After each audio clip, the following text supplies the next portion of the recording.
mucho de lo que es necesario para construir un buen análisis es ver indicadores de largo plazo, ver indicadores de tendencia, ver no solo la coyuntura, y no solo esta coyuntura que desgraciadamente está muy llena de cuestiones sentimentales, de cuestiones viscerales. Por eso hay cosas que verdaderamente debemos seguir y que desgraciadamente no lo hacemos. Justamente para platicar sobre uno de estos temas que a mí me parecen fundamentales, tengo en la línea al doctor Luis Fonserrada, vocero del Comité de Fechado de Ciclos de la Economía Mexicana. Luis, buenas noches. Muy buenas noches, David. ¿Cómo estás? Bien, con gusto de saludarte.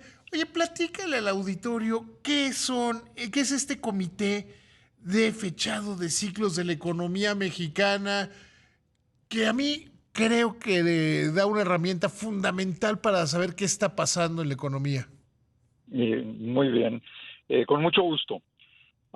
Un comité de fechado de ciclos, como lo dice su nombre, fechado, es un grupo de analistas que se dedica a ponerle fecha específica a los ciclos de la economía, a los picos cuando se está creciendo y llega un momento en que ya no crece más y empieza una recesión. Cuál fue ese momento y luego cuando viene la recesión, hasta dónde llega, cae la economía, hasta cierta fecha en que deja de caer y se vuelve a recuperar. Eso es lo que se llama un ciclo económico. Entonces, en un comité de fechados ciclos, como existe en Estados Unidos, en Europa, en España, en Brasil, en Japón, lo que se hace es estudiar la economía efectivamente con variables de largo plazo, series de tiempo, para específicamente encontrar los momentos en que hay cambios en este ciclo, que termina un proceso de crecimiento, de recuperación o de expansión de la economía e inicia uno recesivo. Entonces, lo que nosotros hicimos, este comité inició en febrero del año pasado, y lo que hicimos fue dedicarnos, era el mandato, a ubicar, distinguir, identificar cada uno de los ciclos que ha vivido nuestra economía en los últimos 40 años. Analizamos la economía desde 1980 hasta la fecha y identificamos 5 ciclos completos y digamos 5 ciclos completos porque tienen su recesión y un periodo de recuperación hasta que terminó y vino otra recesión. Y uno en el que estamos ahora, que no es completo porque estamos a la mitad, que ha sido de recuperación, ¿no? Terminó una recesión en el 20 y de julio del 20 en adelante iniciamos, o en junio del 20, iniciamos una recuperación y en esa estamos todavía. Ahora, estamos en esta recuperación. ¿Cómo entender si vemos pues, los informes trimestrales del Producto Interno Bruto, el indicador global de la actividad económica? ¿Cómo entender cómo se va desarrollando el ciclo en contra de esto? Porque dirías, estamos en expansión, entonces llevamos desde el 2020 creciendo. Sí, efectivamente. No quiere decir que estemos creciendo a una tasa muy alta. No quiere decir que hayamos recuperado todo lo que perdimos con la crisis del 19, porque la recesión anterior empezó en junio del 19 y duró 12 meses, un año completo, hasta mayo del 20. A partir de mayo del 20, desde junio del 20, la economía dejó de caer y empezó a crecer.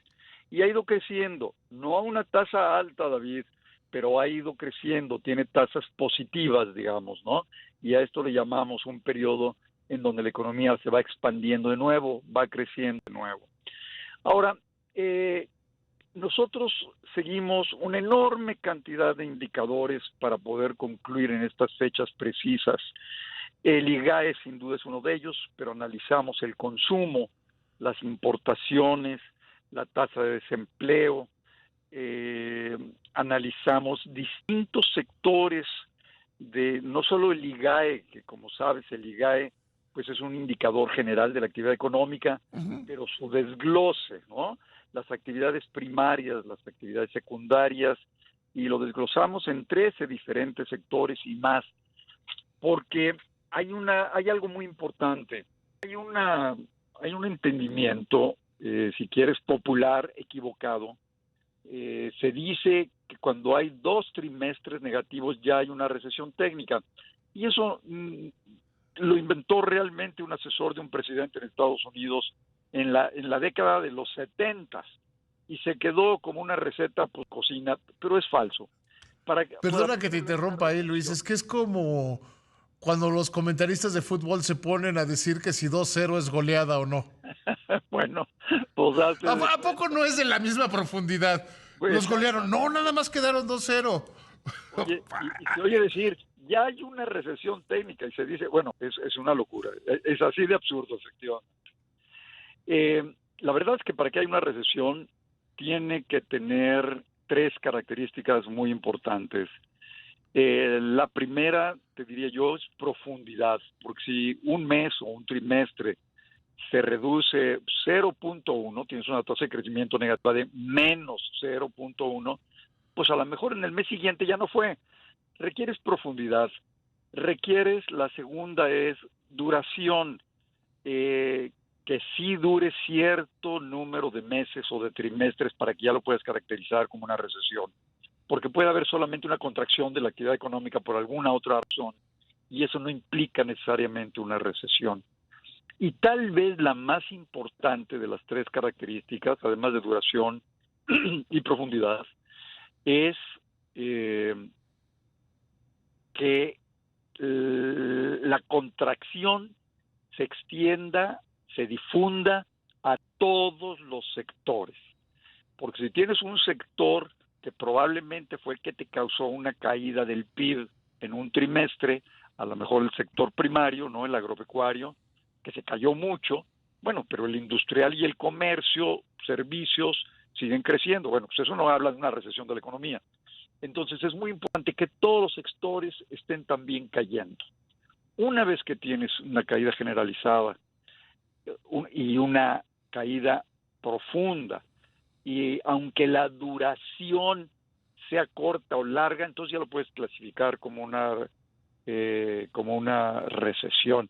Y mira, esto es curioso. En el 19, el Comité Americano, que hace esto también, señaló una recesión que duró un trimestre.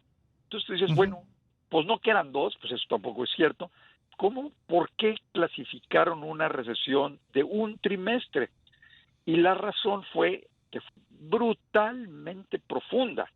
Fue una reducción de más de 8% de todas las actividades económicas, precisamente durante la pandemia, ¿no? Entonces también hay flexibilidad en esto, pero se busca que tenga estas 3 características, pero sobre todo que se difunda toda la economía y que sí tenga cierta profundidad, ¿no? Esta parte de expansión, este periodo de expansión de la economía mexicana, ¿cuánto más estiman que podría alargarse? Mira, no lo sabemos, ya van, si pensamos que inició en junio del 20 y estamos ya junio del 22, todavía no tenemos todas las cifras de junio del 22. Y ese es otro aspecto importante. En el comité, cuando veamos que existe un punto de giro, así se llama, que cambió la dirección de la economía, entonces tenemos que esperar a que salga información definitiva, no la que se anuncia preliminarmente, porque esa cambia. Entonces, ya que salió la información definitiva y sabemos que hubo un punto de giro, entonces nos reunimos y estudiamos muchas más variables, usamos una serie de otros métodos y entonces ya podemos decir si sí o si no. En este caso de la expansión, efectivamente, no sabemos qué pasó con junio. Todavía no tenemos información suficiente. Acabamos de terminar julio. ¿Cuánto más puede durar esta expansión? Mira, la última expansión que tuvimos duró 120 meses, 10 años. Ujú. Parece difícil que se puedan mantener en esta ocasión, dada la fuerte caída en la actividad económica que parece tener Estados Unidos ya.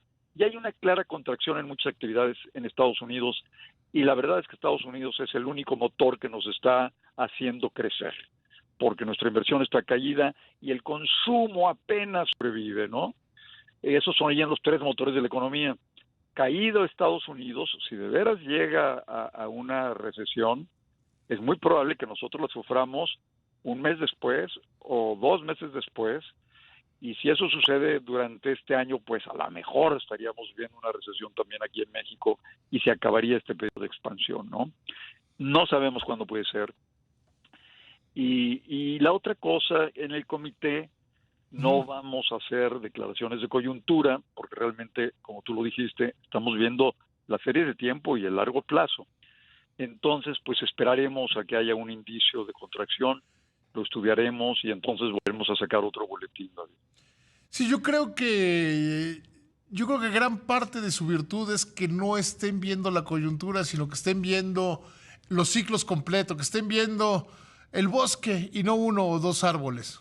Exactamente, esa es la idea, exactamente. Pues Luis, te agradezco muchísimo que me hayas tomado la llamada. Te mando un abrazo, que te vaya muy bien.